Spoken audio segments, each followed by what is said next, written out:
Welcome to Jimosi podcast. So, the vice president, the former vice president, Right titles. Benjamin Bol Mel, issued a thank you note or a thank you letter to Salva Kiir after he was fired. And the same thing was done by the commissioner of the South Sudan Revenue Authority, S.S.R.A. He also did the same thank you letter. And those letters were issued on Thursday because they were fired on Wednesday at night. So in the morning, they issued those letters. Each of them issued separately. So we're going to look at those two letters. It's a new norm nowadays that when you are fired, you go ahead and give a thank you to the president. Even Gideon Mabor, the one that was appointed and fired within 48 hours, he had to issue a thank you note. Damn, sasa una issue thank you note for what? In For most appointing cases. me and firing me without even stepping into the office. Yes. Eh, All right, so we're going to look at Bol Mel thank you letter, and then we'll go from there. Okay, so let's start with Dr. Benjamin Bol Mel's letter. This letter was addressed to the president, and he wrote, Your Excellency General Salva Kiir Mayardit, President of the Republic of South Sudan. Your Excellency, I extend my deepest gratitude to you for granting me the privilege to serve the people of South Sudan as Vice President and Chairperson of the Economic Cluster and as First Deputy Chairperson of the SPLM Party. Holding these responsibilities was among the greatest honors of my life, and I remain sincerely grateful for the trust you extended to me. As Vice President, I dedicated myself to advancing your vision for a stable, prosperous, and self reliant South Sudan. We worked to attract new investments into the country, opening doors for private sector participation and laying important foundations for long term economic growth. We also made significant strides in streamlining the collection and utilization of non oil revenues, ensuring greater efficiency, accountability, and transparency within our national financial systems. Additionally, I engaged the diplomatic community on critical economic matters, strengthening cooperation and reinforcing South Sudan's place as a responsible partner in the region and beyond. In my capacity as the first deputy chairperson of the SPLM, I focused on reviving the party's structures and reinvigorating grassroots support ahead of the general elections and contributing to peace building efforts across the nation. These achievements were possible by the enabling environment and steady leadership you consistently fostered, Your Excellency. I also wish to express my heartfelt appreciation to the people of South Sudan for their support and goodwill throughout my service. Their diligence, patriotism, and enduring hope for a brighter future continue to inspire me deeply. As our nation moves forward, I have full confidence that South Sudan and the SPLM will continue to rise under your stewardship. You have set our country on the right path, defined by unity, peace, and inclusive development.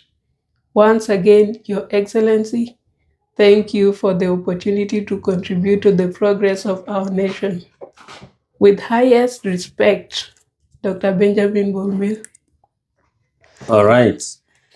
If you were Bol Mel, you were fired on Wednesday, day 12, your ranking taken off, fired from almost everywhere. From everywhere, not almost everywhere. Would you still go ahead and give a thank you?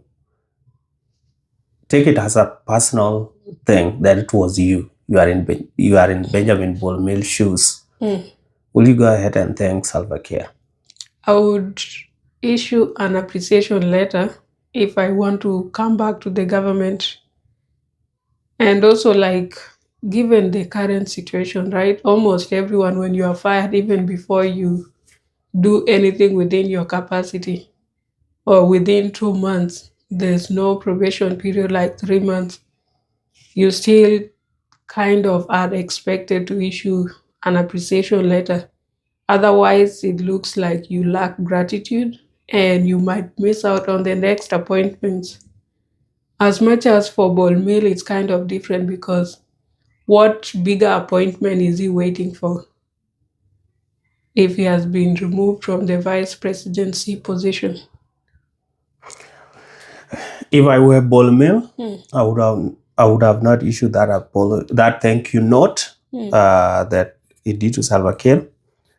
I would have not issued it because you did not only take off everything off me, but you went ahead and even arrested me. So for that reason, what is there for me to appreciate? If I was just sent home as a regular way of releasing people, then yeah, it was a time. It was a time for somebody, right, or a time for somebody to serve the nation. Then I will thank you for the opportunity that I had taken to serve the nation. But now I was not only relieved of that, but other things came. So I would have just kept quiet and say that I was arrested. I didn't have somewhere to write. Okay. And that brings us to the question of, do you think this letter was actually written by Bol Mel? The English is too polished, but still, I feel like maybe one of his wife wrote it or he drafted it. And then, obvious, right now we have the AI, we have so many other things. Personally, I believe this letter was published by him, but I have questions on whether he's the one who wrote it or not. Yeah, one because it was released on Thursday, and he was fired on Wednesday night. Yeah. So when did he get time to compose a letter like this nice letter without bitterness immediately after being fired? You can say maybe you woke up in the morning and decided to write that. Or these people usually have like a draft for just in case when they get fired so that they can easily edit and release it. And for this letter, it actually didn't have any date on it. Yeah, but I knew he's the one who issued it because I saw it on his official Facebook page. No, as It's for me, verifiable. this letter was not issued by Bol Mel himself, Okay. but maybe issued by people close to him. Or Either his social media admin. Yes, either his communication team, the people that handle his Facebook pages, were the one that issue it, and not him. And the reason why I say it's not him is because when he was fired on the same Wednesday, he got arrested. His things were taken in the morning, all the computers, the phone, and the money. So where did he get time? And even the phone. So where did he get time to type it where to say he was the one that was typing it? Okay. So one of his wife that do not stay at the compound where he was arrested went on to write that, or his communication team just draft it. It's easy to appreciate the president for all this because there's nothing that's so specific here. These are things that you can just formulate of what can be done when you are a vice president. So you just mentioned them.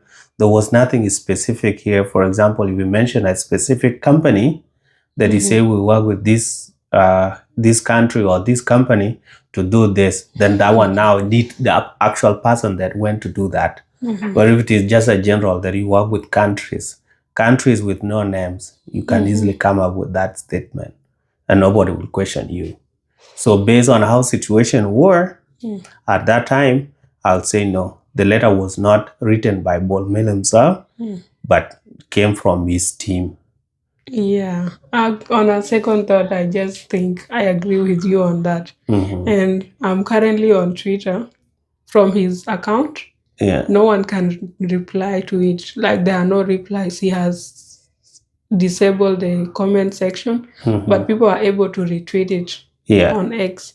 And one of the people who retweeted said, "This looks like it's been typed and sent from Lavington, Nairobi."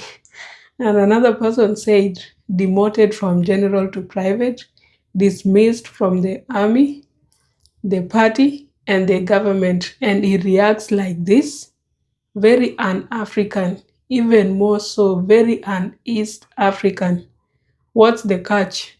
So like people doubt, this one came out the following day. Yes. After being arrested, after being stripped of all the positions. Yes. So where do you get the composure? Like if you get fired from a regular job, you'll feel the pain.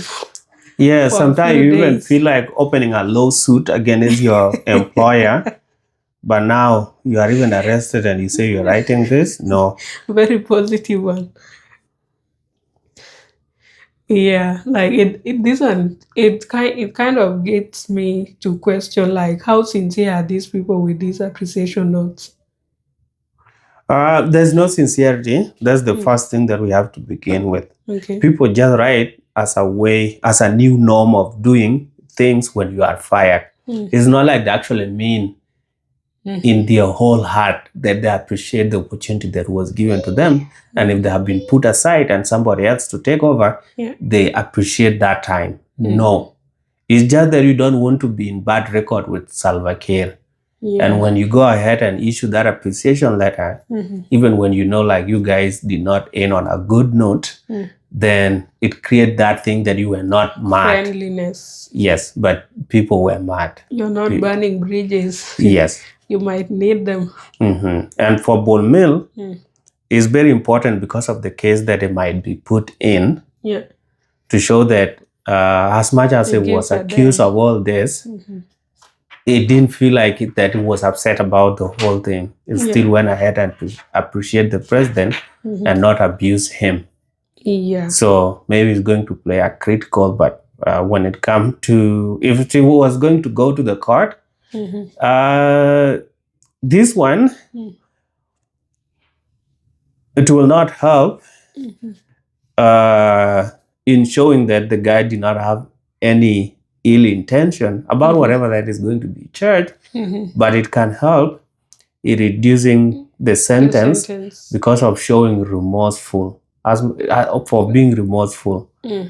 As much as, I will just put it that way. He's not admitting anything here, so you cannot really say he's being remorseful. For appreciating the boss. So when we talk of someone being remorseful, it's like you've done a mistake and then you own up and apologize. But in this case, he's not apologizing. He's just appreciating the president for the opportunities that he gave him as the vice president, the chairman, or the first deputy chairperson for the party. Well, then this... But he didn't even mention anything to do with the NSS, I think. Yeah, I can't see it. Yeah, then this letter can be used by the lawyers to show that he did not have any bad or any bad intention or any bad blood or anything bad between him and Salva Kiir. And actually another person said his press team has written the appreciation letter to President Kiir on his behalf and posted it. No signature from the main character. That is something that I also noted. There's no date and there's no signature from him. They just put his title. Because the situation that he was in, he would not be able to do anything. To sign or anything, Makes sense.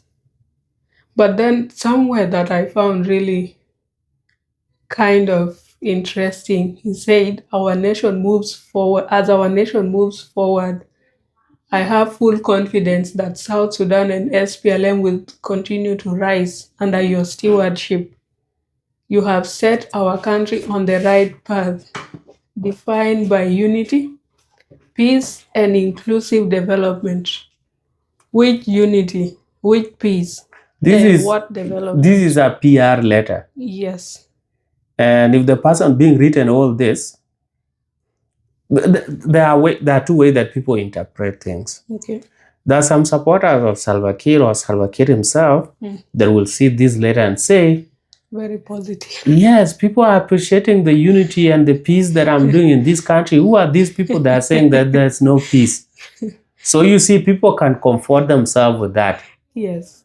But other people can see if truly inside him, the president know that there's no unity and peace in this country, then we will know like this is just a regular PR, public relation, yes, that he's doing here.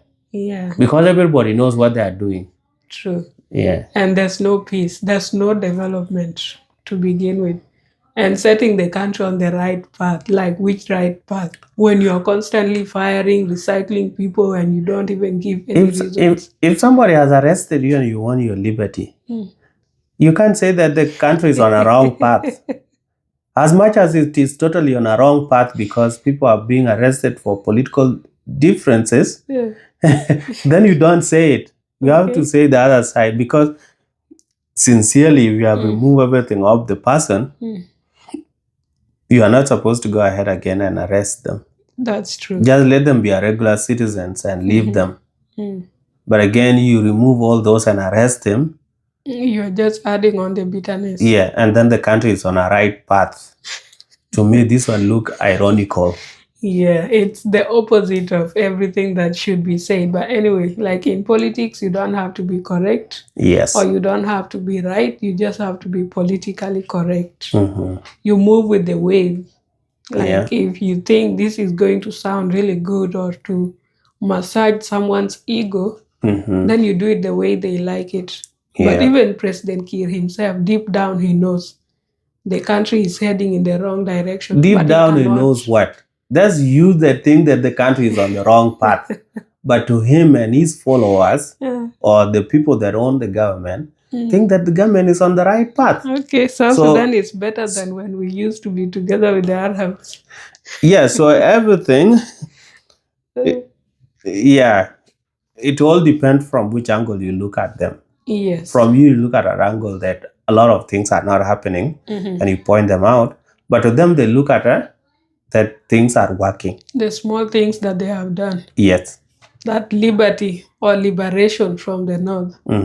Whatever that they are doing, to them, the country is okay. To you, the country is not okay. Unless like you people have to meet you have to have a middle ground where you people can meet. Otherwise. No, but there's no middle ground. Because if you look at these things, this old man knows the civil servants don't get their salaries. They can stay for months. But to him, it's not really a bother because his salary is never affected. Anybody, like everyone and anything within the country can stay and wait for 1 year until when the oil revenue will come for them to be paid. But for him, his medical expenses, his international and local trips, plus his food, security and everything catered for. And to me, I feel like this is very selfish of our African leaders.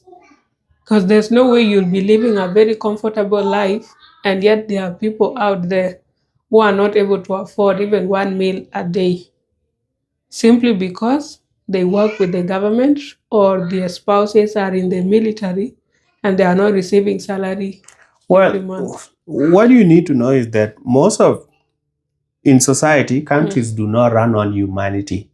That as a human, you should be feeling what other people are feeling. That you can't just be eating alone while other people have nothing to eat.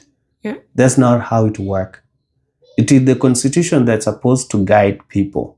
That when you forget that there are people that are going for months without salaries, then the constitution will hold people accountable.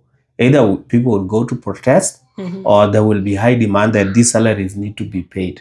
But if the constitution is not being respected, then what you want him to do, like when the constitution has been put aside, is the humanity that you have to say, as much as I have chicken and whatever that I'm eating and everything right now, how do other people feel?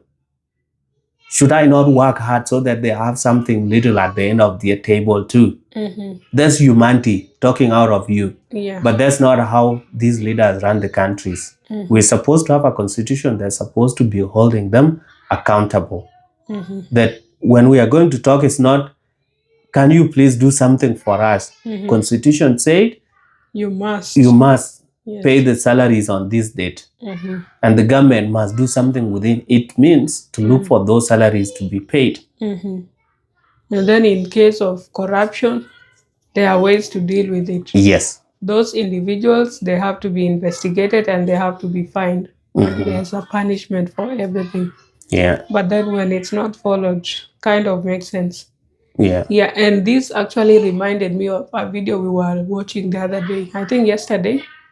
It's an old video of President Kiir talking of how the POCs, protection something, those people who are like the internally displaced people within the country. Yes, within the camps, like the UN camps. He was saying that these camps have made our people lazy, that they just want to depend on donations and things that are provided for free instead of working. They can't see that they can go to the river and fish and then get their food, or go to the farms and do farming activities and they are able to feed themselves. Instead, they just want to continue receiving free things, and that it's setting a bad precedent and as well as affects the economy of the country. To me, like, it's kind of ironic. If, let's say, your family was displaced, then you will not have enough faith in the government itself that if you go back to your home village, then you are going to find like somewhere to resettle. Most of them probably had their houses burnt down and the place is probably insecure. So there's no way you just come out and go. Yeah, these people always throw those statements sometimes without really thinking. They look at what these people are missing out or how they are becoming lazy by staying there, but they don't look at it this way. That the reason why these people first went there, Yes, that reason has not been addressed. true. So you have to address it first so that you tell them, you see all the people outside the camp, people that are living outside are having a good life. Literally everybody has something to eat. People are already building. People are taking their children to private school. Life is good for them. What are you doing inside? Security is there. Come out. But if security is not there, people that are already living outside, their life has not improved, then it's not the hard work of these people that is going to uplift the country. Yes. So you let them just stay there, but we always look for people to blame. So that's why you look at that small group of people that are still in POC to try to blame them. You can't force people out of the sheltering places that they have gone to seek refuge, because even people that went to refugee camps in the 90s are still living there, and they are already having grandkids. We are not going to force them to come back. People that immigrated to Western world are still living there 20 to 30 years later, and nobody's telling them, oh, you have to come back. That's the kind of things. Yeah, the only people who relocate back home are those who feel like they have either they're tired of life in the Western world, or they have tried to have some investments and put some money aside so that when they go back home, they have something to fall on. Yeah. And before they go, most people would build a place for them to go and stay in and have some business side hustles here and there, because those government positions are not for everyone. Also, the private sector is saturated. Yeah. So it's a tricky balance. Yeah, and then also you say that Akuei also issued a thank you letter, the commissioner of the South Sudan Revenue Authority. Former commissioner. Former. Yes, they are all formers now. Okay, this is his letter. At least for his letter, it has a date and his signature with another date. So it's dated November 13th, 2025, addressed to His Excellency General Salva Kiir Mayardit, President of the Republic of South Sudan, Juba. The subject is Letter of Appreciation for the Trust and Opportunity to Serve as Commissioner General of the South Sudan Revenue Authority, in brackets SSRA. Your Excellency, I write to sincerely express my profound appreciation for the trust and confidence you bestowed upon me to serve as the Commissioner General of the South Sudan Revenue Authority, SSRS, over the past 11 months and 12 days. It has been a great honor to serve our beloved nation under your visionary leadership and to lead non-oil revenue mobilization efforts that has strengthened our domestic revenue system. Your Excellency, I shall continue to contribute to national building under your able leadership in any capacity when called upon. I also wish to extend my heartfelt gratitude to our taxpayers, partners, specifically the Capital Pay Limited and the business community, whose compliance and sense of national duty made this success possible.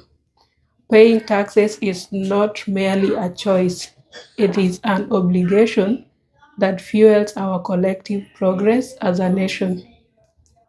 To the Ministry of Finance and Planning, I am deeply grateful for the partnership and support extended throughout my tenure. To all SSRA staff, thank you for your hard work, dedication, and professionalism. To the citizens of our great republic, I am humbled by your support and cooperation. You have witnessed the results of our collective effort. Lastly, to Your Excellency, General Salva Kiir Mayardit, I thank you once again for the opportunity to serve under your leadership, and I wish you continued good health, wisdom, and strength as you lead our nation towards lasting peace and prosperity. With highest respect and gratitude, date Simon Akuei Deng, former Commissioner General, South Sudan Revenue Authority. Yes, like we mentioned earlier, these are regular formalities of exiting the office. So you have to thank Salva Kiir. Just in case if we think of you, then it can always bring you back. But it's going to be hard because it seems like Salva Kiir does not think of people and bring them in. People are lobbied. People say this person can do this. Your name is proposed, and then they pick you. Yeah. So if there's nobody that is going to propose the name of this gentleman, Simon Akuei, then high chances is going to stay in the dust for a while before somebody that know him or somebody willing to lobby for him come in. Otherwise, this is Bol Mel was his best bet. And yeah, going forward is going to have hard time.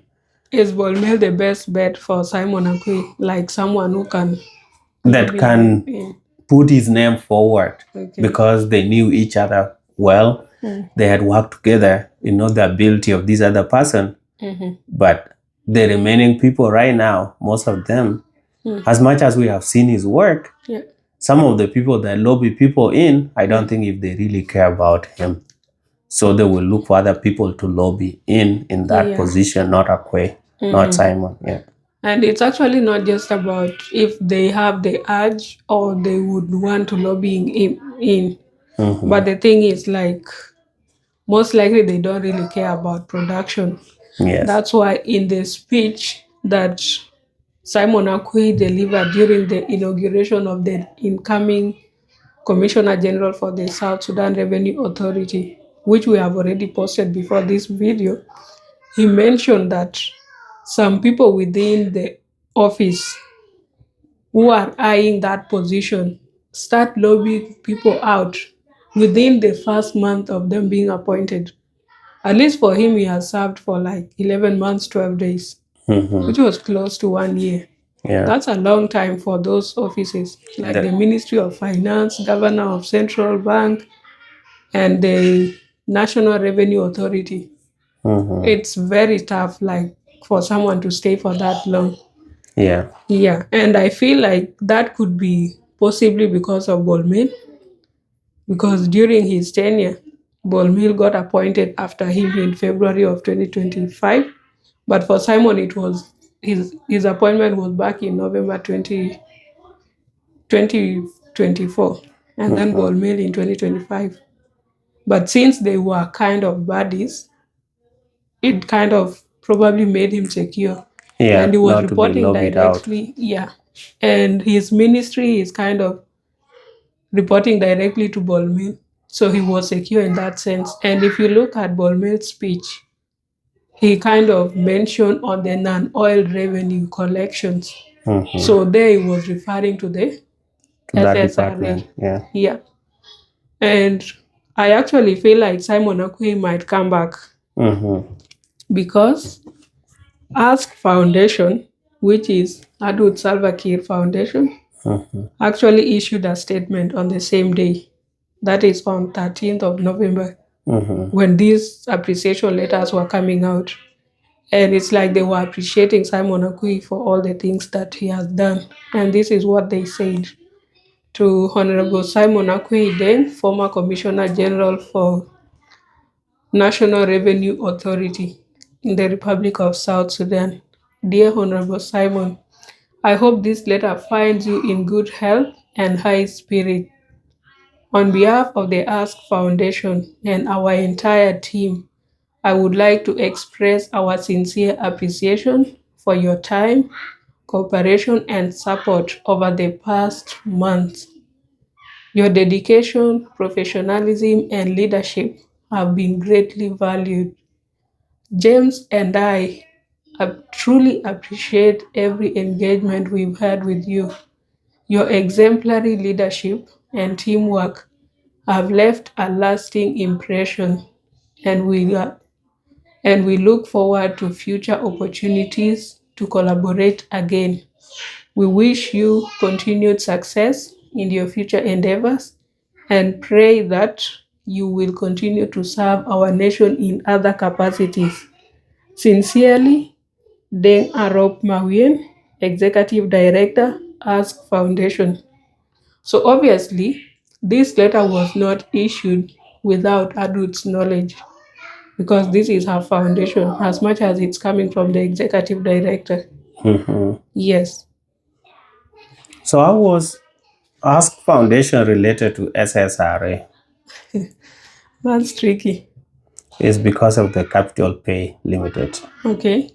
Capital Pay is linked to Adut, and they take 2% of the revenue collected based on what Simon said during the last time that he was addressing social media rumors.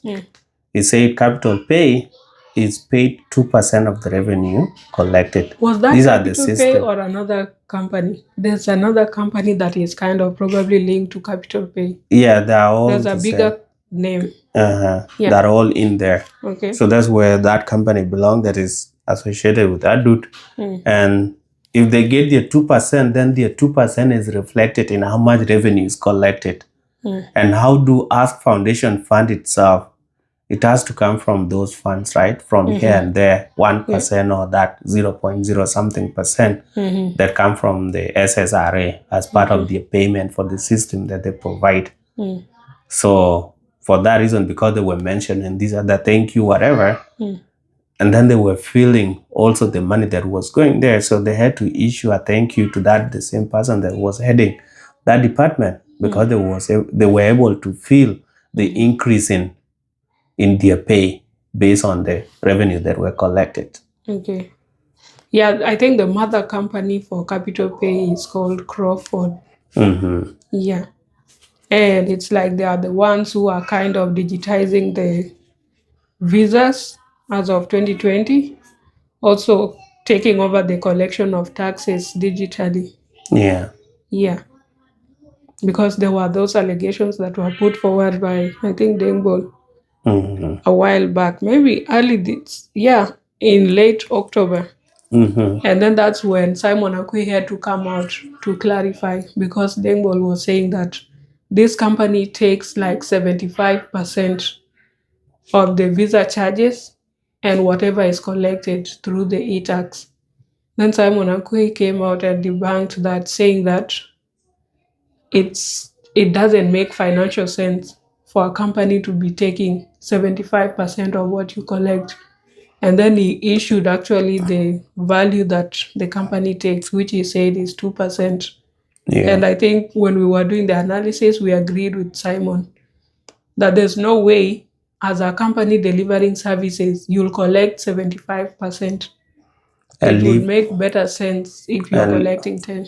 and leave 25% to the government to operate on. Like, what will they do with It's 25%? it's even better to collect in boxes as cash and leave your capital pay outside there and see if it will collect that 25% on its own. The termites will eat the money in the boxes.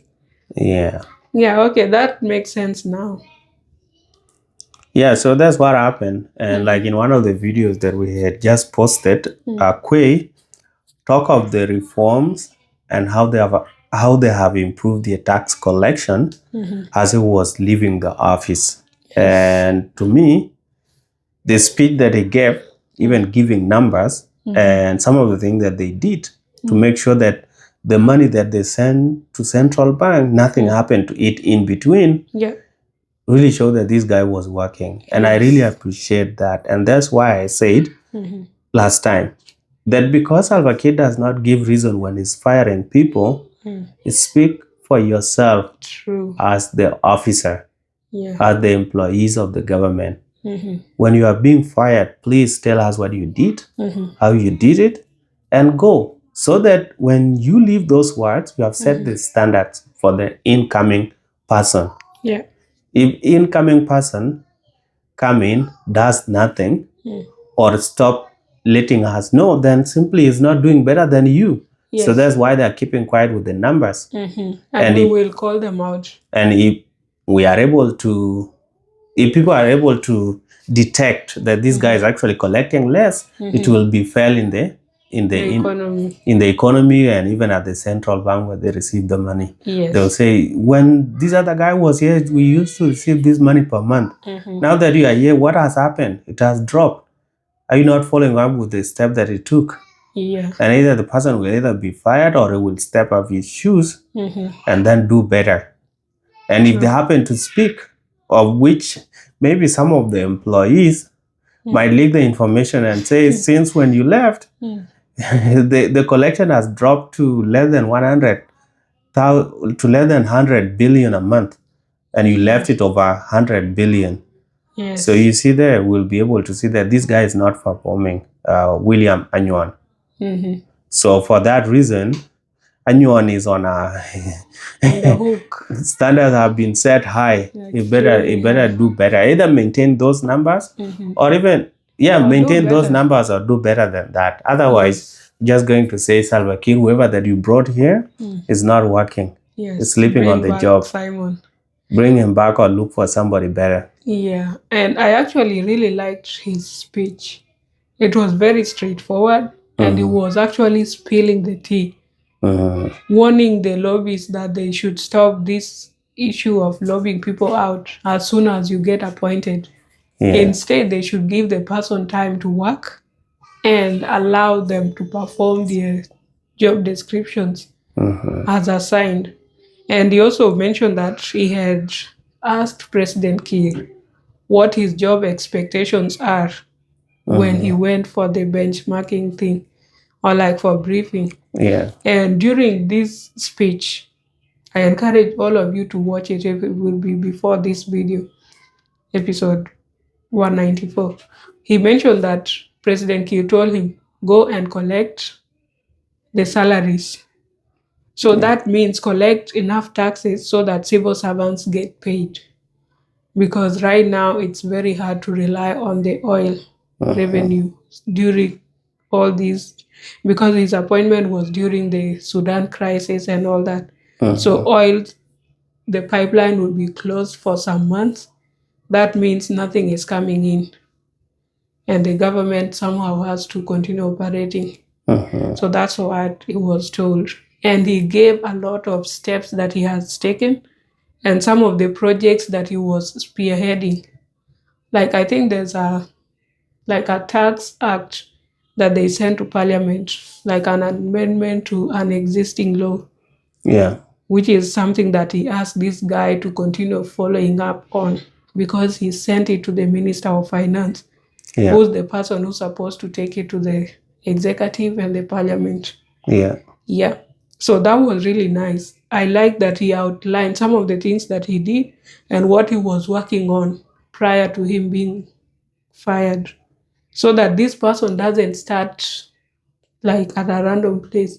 He can start immediately where his predecessor left, Yeah. and then follow up on those activities. And he mentioned that he's free and willing to help the guy in transitioning into his position.